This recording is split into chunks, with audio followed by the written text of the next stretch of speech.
Hello friends, this is Cara-Renee with B.Reborn Art and Healing, coming to you with the first video in our series that I'm calling Scrappy Art Journal Play. So this is the Scrappy Art Journal that we did on camera, and I'm going to do, this is episode 1, so I'm going to just do them by episode so that we can kind of track what we're doing. So this is not going to be a super elaborate project, but I do want to give you a little bit of background on what I chose and why I chose it. So I'm working with these little digitals. This one, I can't find the maker. I found the digital in my files, but I'm having trouble. I have a lot of butterflies. I'm having trouble identifying who this came from. So if I figure it out before I actually post the video and all the links, I will let you know. But that's not the same as this. So let me get these leaves off of here. I cut this fussy cut, and the leaves were just too fine to try to cut around the stems. So this is from Sweet Pea Curiosities. That's Marisa over there. And I just love this color. And I thought it went perfectly with the butterfly. So they will go on opposite pages of our little spread. So, and we're going to be doing, and these are the leaves. So I had to just cut them apart because they were just too hard to fussy cut. So there's 3 extra leaves that will stick in somewhere. And these are the supplies we're going to use. I've got some stencils. We'll talk about it as we go along. I'm going to be using this new Deco Art Decoupage matte. It's going to be great for gluing. I usually use my matte medium, but it is not. It tends to be a little bit shinier. So I'm trying this to see what I think. I've got my Quinacridone Nickel Azo Gold, Fluid Acrylic, and Payne's Gray. And I have my flexible modeling paste. So I'm not using the spackle like I used in that other video, simply because I just want to do it the way that I know to do it. So you could totally use whatever modeling paste, texture paste you have if you're following along. We are going to be doing some texturizing with some masking tape, very cheap supply. And I haven't done this type of spread in a really long time, so it might be a little bit rough. I have my gesso in case I need it. And so let me push these items back so that we can, I didn't put my watch on today. It's Sunday, it's Mother's Day. And so I've got a couple of stencils. I want a little bit of script. But I also want some circles, and I want a part of this clock. And I'll talk to you about kind of what is inspiring this here in a second. And I've got a couple stamps. So this is a crack stamp, which I absolutely can tell it's very well loved. And then I've got this cracked wall one as well. So I've got those as an option for creating some interest. Some vintage book pages, Little Women book, and some music papers that are in a foreign language. So this is our spread that we're going to be working on right here. So we're going to be working on both of these pages. While I'm thinking about it, I'm going to grab a piece of parchment paper so that we can protect these pages. So I just basically cut this in half. So it's folded. It's on the fold here. And you can get this in your just your kitchen department where you get your foil and stuff. This is from Fred Meyer, which I really love. I think I bought some on Amazon as well, but you can get it in your local store. No need for anything special. So then I like to put one piece here. Well, that's actually probably big enough. I don't even need the whole thing. So yeah, let's just cut that on that fold, and then we won't have to use that other half. But I do want to take a moment to talk to you about what my thinking is and why I decided to do this today. So it is Mother's Day, which is a whole conflicted thing for me. I have beautiful children, beautiful grandchildren that honor me, love me. I get to spend time with them. And oh, I did that wrong. That's not big enough. The page moved. But Mother's Day is hard for me, just because of my own relationship with my mom, who is now gone.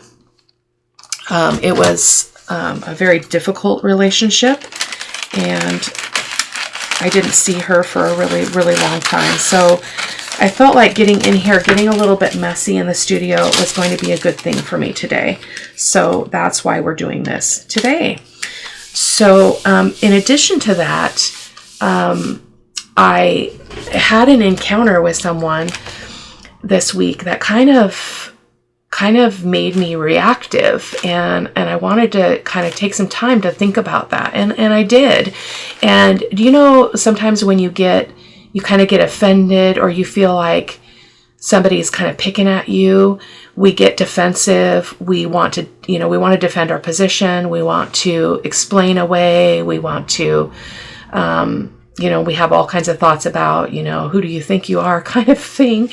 And so I experienced that this week. And so I have also been listening, as I mentioned in a previous video, to Brene Brown. I have a lot of her books in Audible. And so I chose one of the favorite quotes that she has that I really love and live by is her authenticity mantra, which says, don't shrink, don't puff up, stand your sacred ground. And so I try to remind myself of that when I'm in an emotional place, because often when we're emotional and we're weak, we tend to kind of react out to the world too. That's not to the person who offended us, but just in general. And so it's good to slow down and think about what is the trigger, what is going on. And so I wanted to do a spread around that concept and that truth about how we can go through a moment and heal through that moment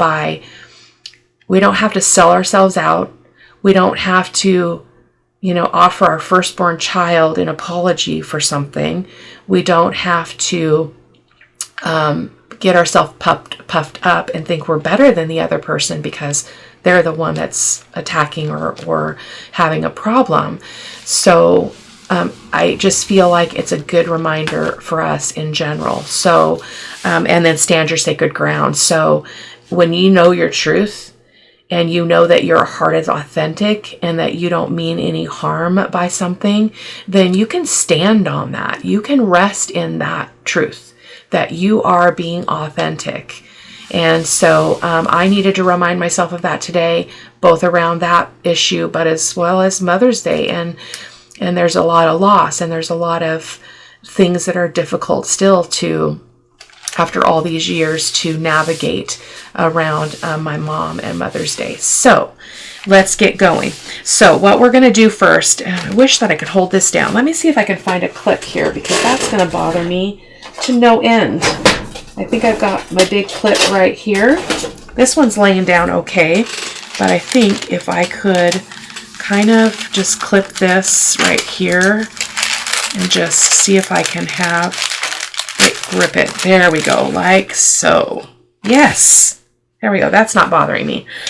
So we're going to start by putting some papers down. I'm going to cover a lot of the background. So I'm going to speed this part up. I'm going to use the decoupage matte thing here, because it's got a nice bottle too that I can just dip into and I don't have to kind of pour it out. So I'm going to speed this part up and you guys can just watch.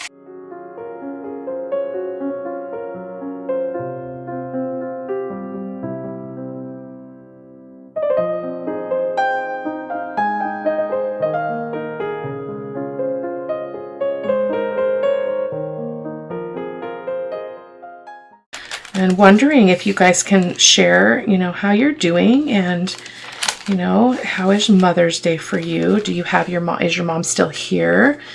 Do you have traditions around Mother's Day? We celebrated my birthday last weekend with my kids, and so my husband and I are just home alone. So we're grilling some steaks and having strawberry shortcake and just enjoying time in the studio. He's outside doing his gardening. So it's pretty good day. So I'm just curious what you guys do. I know Mother's Day can be a really tricky thing for a lot of people. There's a lot of volatility around some of our parental people in our lives and our experiences. So unfortunately, I was not really able to mend those differences with my mom, because she wasn't capable of that. She wasn't capable of having hard conversations. And even when I saw her one time after she was diagnosed with cancer, and it was a beautiful visit, but you know, nothing was really any different than ever before. And so there's really no opportunity for meaningful conversation around relationships. So it's hard, and I'm a very relational person, so that's difficult for me. I'm going to switch over to some of this really fragile. Boy, this is very fragile. I don't even know what language it's in, but we're going to use it because it's kind of pretty. It's kind of cool.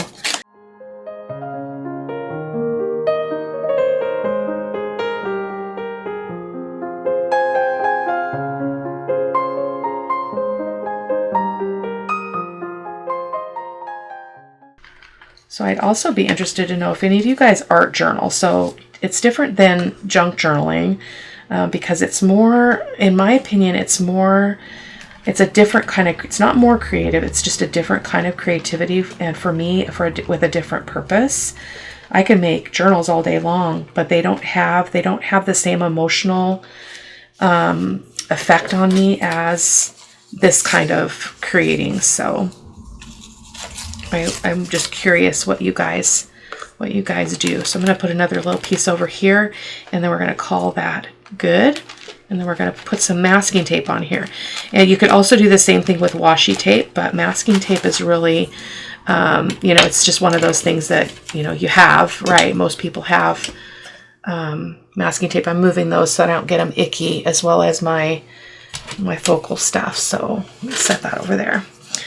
Okay, so we can continue on. Well, I maybe should zap this because I don't want to be touching a bunch of wet gluey bits. So let me just dry this really quick.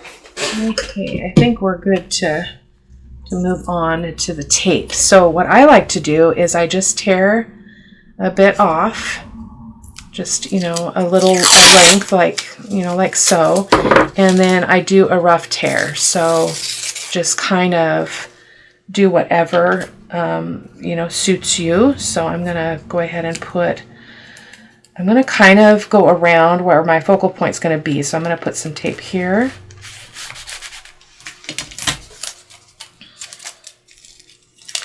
They can be short, thin, fat, you know, whatever you like, whatever you have. So I'm going to kind of go and kind of make a cross section here. That's my thought process anyway. And then I'm going to do the same over here. I should have put some glue under this. It's probably going to be okay, but it's a good idea because sometimes it doesn't stick real well. But we're going to be putting some gesso, clear gesso on top, so that will help to seal it. So I'm going to put a strip here. Okay, it just creates a nice texture. You can also kind of wrinkle it up. So like we could take a piece and let's tear it and just experiment.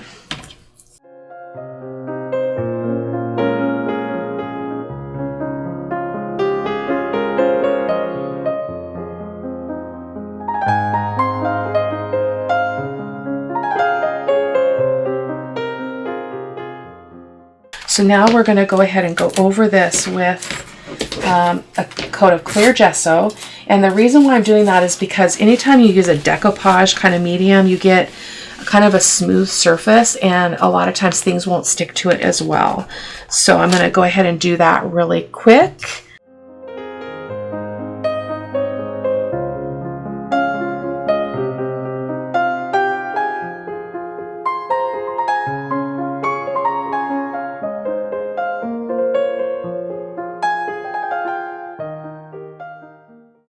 So the reason why the clear gesso is important as well is it will, and the reason why you can put it over a decoupage surface is because it will it will give some tooth. So as I'm touching this, and as you use a gesso, whether it's white or clear, it creates like a kind of a grainy surface, which is what is good about it, because it will help things stick.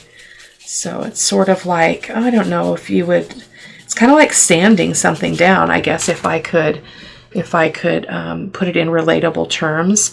Like if you're going to give a coat of paint to a wood dresser, you would sand it down because you want that paint, that house paint or whatever you're using, to be able to stick to it. So I'm dipping back into the decoupage because my tape is not staying down. So I'm just going to do that in a couple of places here.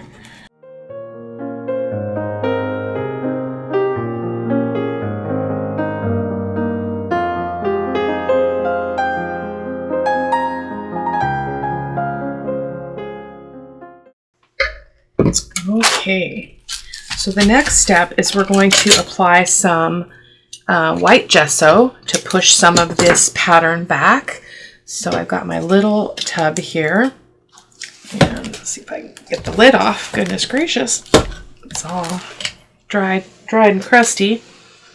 Okay, so I'm just going to dip into this with my finger. Actually, I need to stir that up. Sometimes separates a little bit. This is not my favorite gesso, but I'm using it up because I have it in my stash. So I like Liquitex gesso. I don't tend to like to shortcut my gesso experience. So yeah, we're just going to go in here with my finger.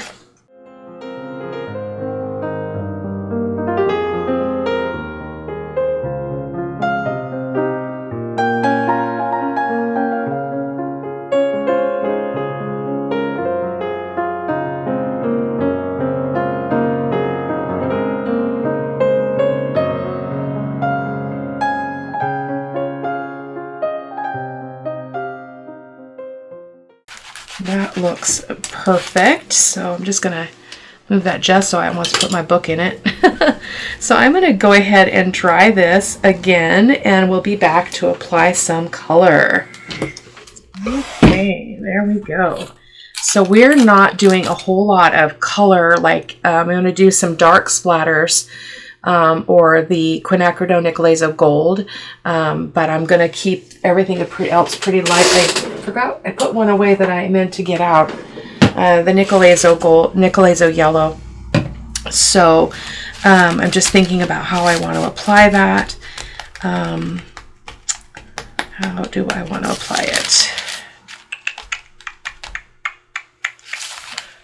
Let me get a little brush out here of for my water, and I'm going to grab my water sprayer here, and let's just, oh, you know what, do we want to do some stamping first? Do we want to do some stamping? That's not quite dry. It's probably on that tape. It should be okay though. So I'm going to go ahead and spray some bits of this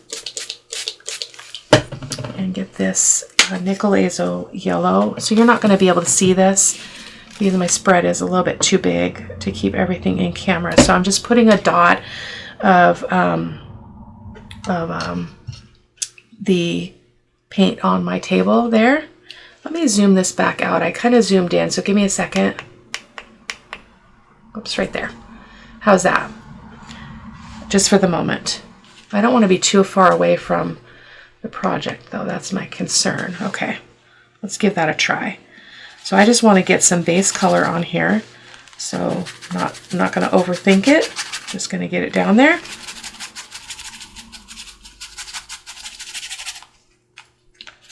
Okay. And I'm going to use my baby wipe to kind of lighten it and move it around a little bit, like so. It'll be a nice contrast to the dark of the butterfly and the flower. So there we go. So we're going to zap that as well, because if we don't, we're going to get a different color. So give me a moment. Okay. So I did zoom the camera in just a little bit again. So I think I want to go ahead and do my, a little bit of stamping, and then we're going to do the stenciling with the modeling paste. So I'm grabbing my black ink here. Should have got that out. My apologies. There we go. Black archival ink from Ranger. And we're just going to use some of these stamps. So I want to use this. It might be a little tricky because we're not on a flat surface, but I'm going to do our best. It's one of my favorite stamps.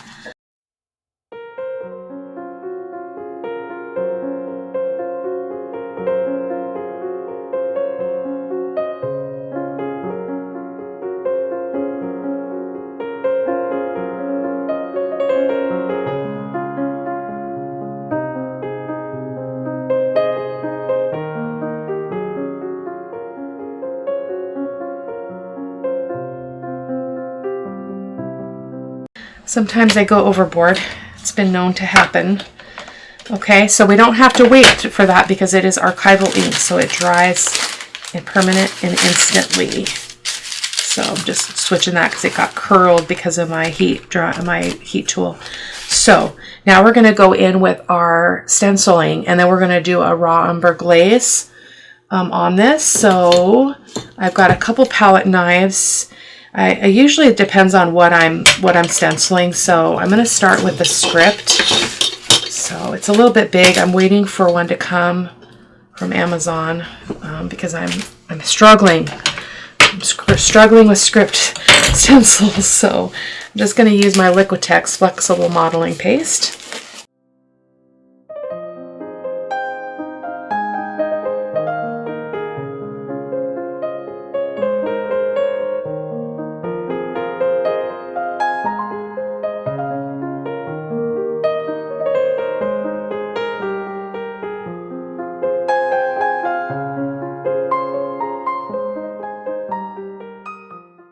Like so. Beautimous.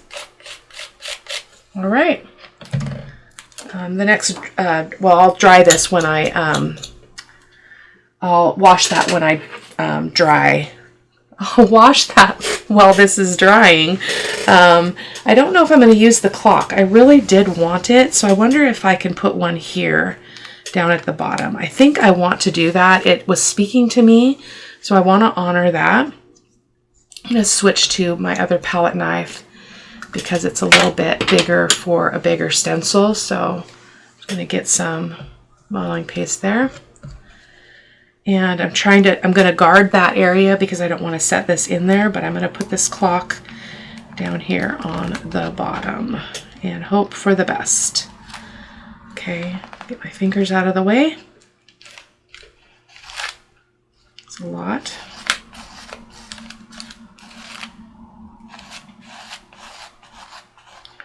And I'm choosing the clock, I think, because when I get upset or I get rattled, my personality is one that has tended towards reacting. And so it's good to pause. And so that reminds me of time and a clock and such. So I figured it was apropos for this spread. So I'm just wiping up the excess. I don't want to get peaks. Okay, stick that in the water. Whoops. Oh, perfect. That was awesome. Okay, so I think one is good for that. I'm going to set that over with the other one. And the last one I want to do is some dots.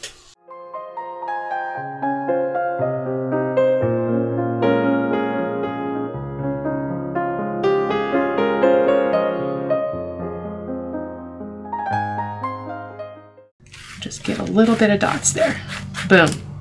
Okay, so I'm going to take a moment and I'm going to wash my stencils and let this dry really, really well, and I'll be back with you shortly.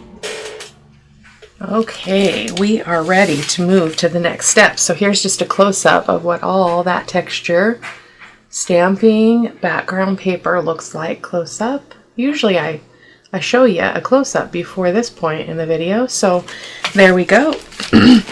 So you can make this as simple or as complicated as you want. I'm just going to do my normal process. So I didn't shut my door though. Let me do that really quick.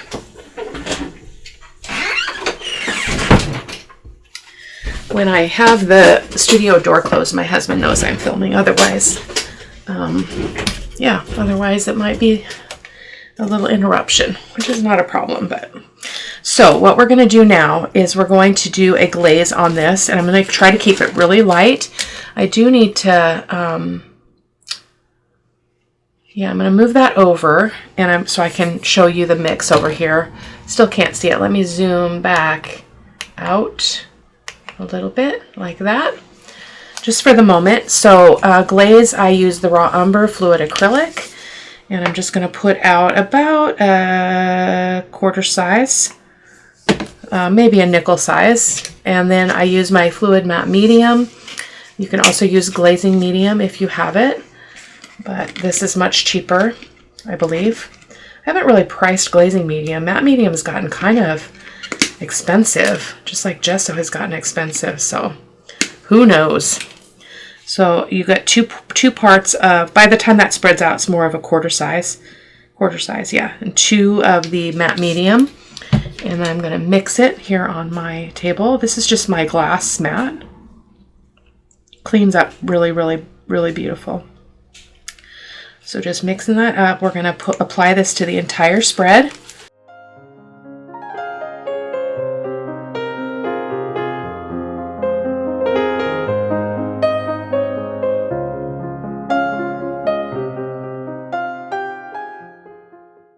Bravo. There we go. So, let's stick this paint in the water. We won't need it again.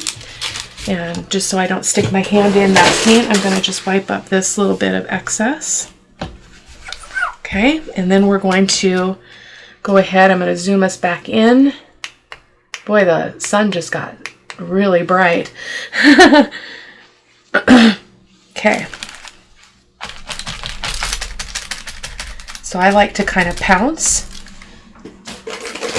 Usually I like to pounce because it helps me to control how much I'm removing.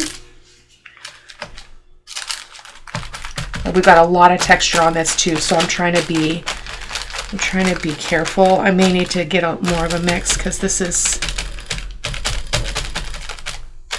behaving very different than I'm used to. Probably because I don't normally do a glaze over gesso. That's probably why.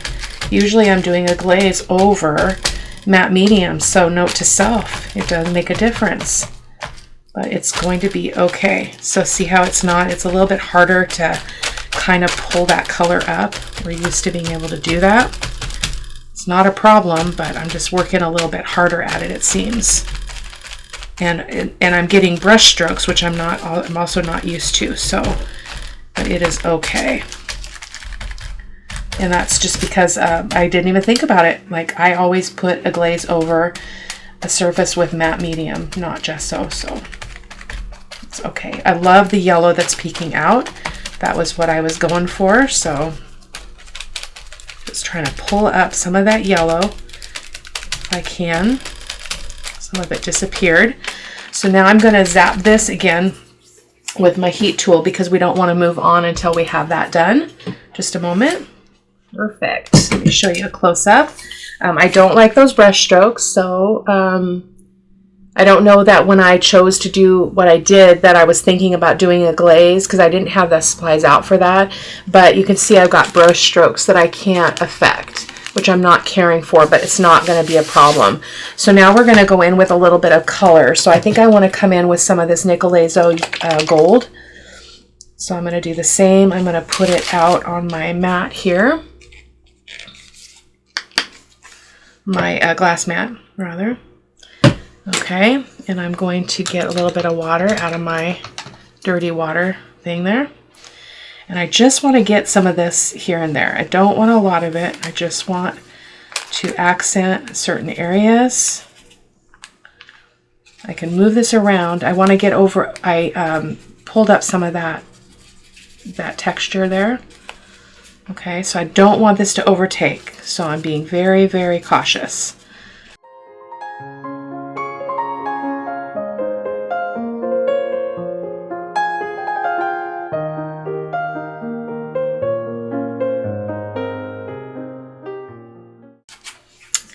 It always ends up darker than I intend. That's just my jam, I guess. I have a really hard time doing mixed media that's light.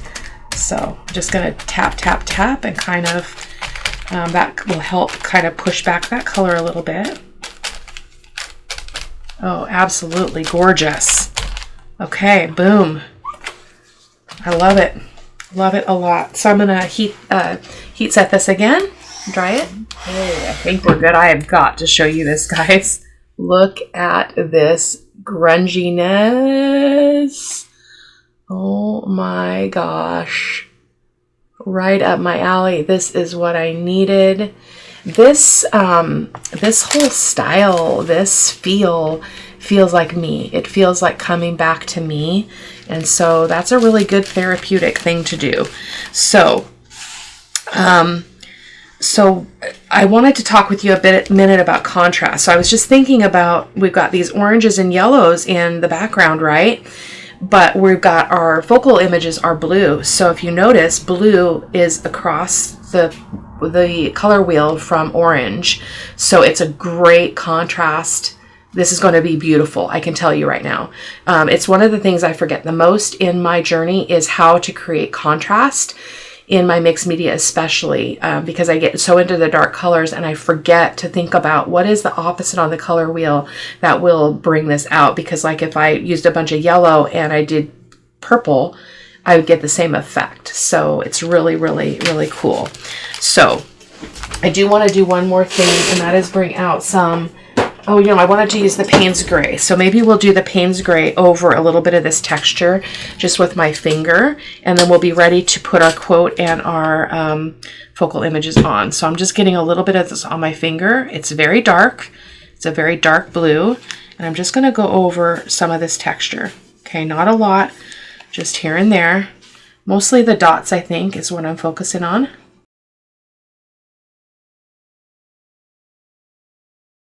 So another key to this kind of process is to just let go of I mean, it's good to have a plan, but to let go of other expectations, because they can be, it can rob you, right, of your process. This has been extremely enjoyable for me. I felt very in tune with what I was doing. I'm just getting a little bit more blue in here because we've got a lot of blue in our design. So that feels like it's a perfect combination as I continue to put more on. I'm gonna just wipe that up. Don't cringe at me. Okay, let's set this one more time and then we'll finish up. So I wanted to show you one more thing because I get a lot of questions about why do you cover up all the papers that you put down on the base, but they're here. So I see music, I see script, look at this beautiful bit of script. I see script here in the seam. I see script here, and then everywhere. So it does show up. And then I wanted to show you what the masking tape did. So this is our masking tape texture. Really beautiful. We covered a lot of it up there, but you can see a bit of it, sorry, right there. So super cool. So we're going to go ahead and first thing I want to do is I want to put a dark border around this. So I have a black pastel that I'm going to use. I'm just going to pull off the gluey bits off the edge of this, and I'm going to just use this to go around the edges, and then you kind of rub it out.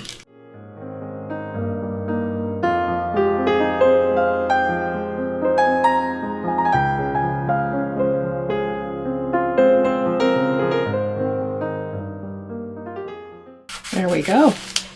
So I will spray that. Well, I might spray it with a fixative. Really kind of have to do that now. I suppose I could do it once the images are down as well, and they're sealed up with some matte gel, so should be all right. So now let's go ahead and get our sentiment or our focal images on. So I'm going to grab one of these smaller brushes again, just clean it off here, and I'm going to use my matte gel because it's matte, but it helps to, it's really good for adhering thicker paper onto a textured surface. So let's get our bits over here. I don't know, I think I want to ink them up a little bit. So let me grab my vintage photo.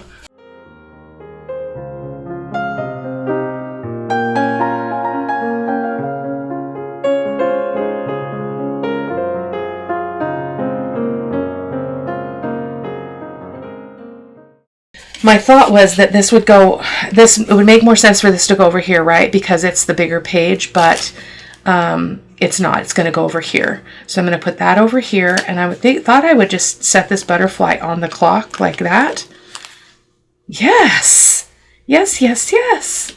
Where's our other... Oh no, where did the other leaf go? I only have 2 now. Where did you go, Leafy? Leafy bit? Ugh! Don't you hate when that happens? You know, and it's one of those things that it's like probably right but you know, under my eyes or under my nose. Under my eyes. Oh my goodness. Okay, well, doggone it. That's frustrating. It's not up there. Those are my words. Let's just get on with it, Cara-Renee. So I'm going to use my matte gel, as I mentioned, and that brush. So let's just stick that right there. You do want a pretty generous amount on the back of your paper.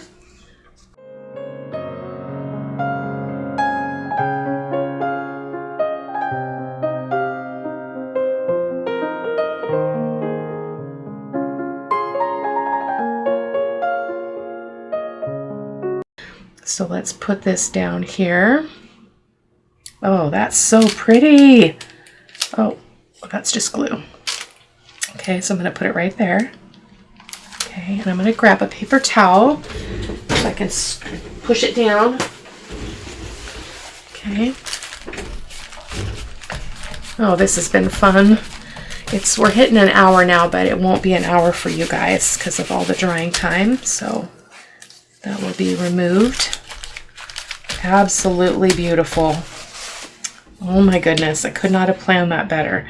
So I want that butterfly to go right there. Perfect spot. I'm glad I did that clock there. It's a perfect place for the butterfly to sit. Because you don't want to have, it's kind of another tricky thing. Focal points are hard for me in mixed media oftentimes. You don't want them to be kind of look like they're floating. They need to be grounded into the background and into the project, which can be hard to do, believe me. Okay. And you could do the same kind of style without going into all the elaborateness of what I've done. I've been doing this a long time, and so it comes fairly easy for me. So I'm going to put the butterfly right there, okay? And I'm going to get my paper towel again and press. And again, I'll try to locate this butterfly. I just need to go back. I keep a digital list, but you know, I have a gazillion butterfly files, so it's hard for me to identify which one was the one. I found it on my computer, like I found the file, but it doesn't have the creator on the digital file. So I have to go back to my Etsy list, my Etsy purchases. So, oh my gosh, this is so pretty. But I almost feel like that you're gonna don't kick me, okay? I feel like we need to bring in some lighter blue and splatters. So I'm going to put that brush in the water. Oh, I'm gonna need that again for the words.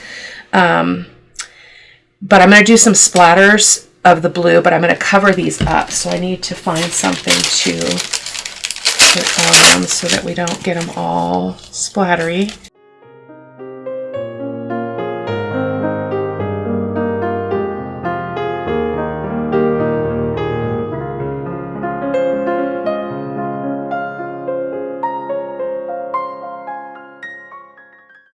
Not so hard, Cara-Renee. Okay, so manganese blue. It's a really beautiful, rich blue. I think it'll be perfect for splatters here. So I need to spray that a little bit. Get it watered down, just a smidge. It's already fluid, so okay, there we go. Okay, so here goes nothing.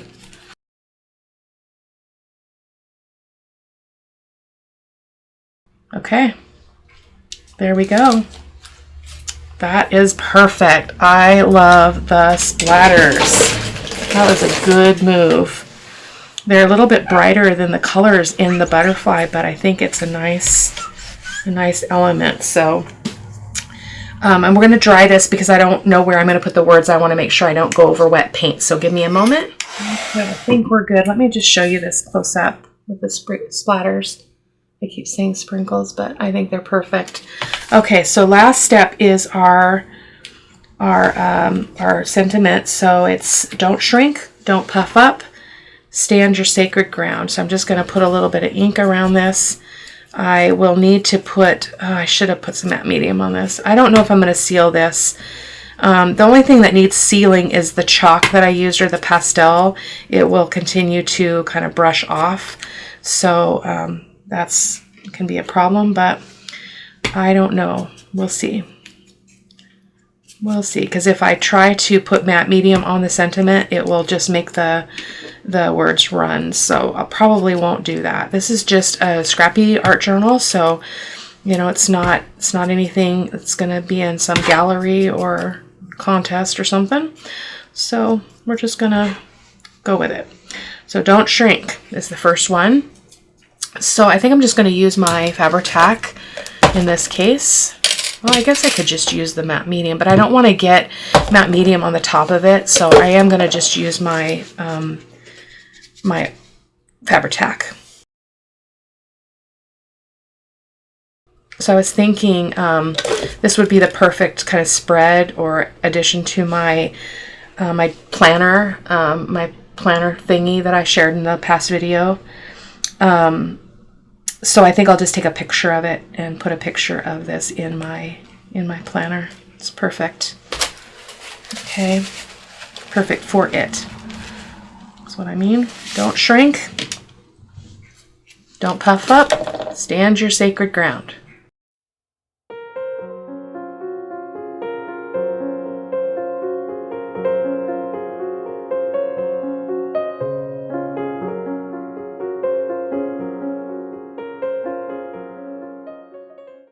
What I'm going to do is I'm going to take a black marker.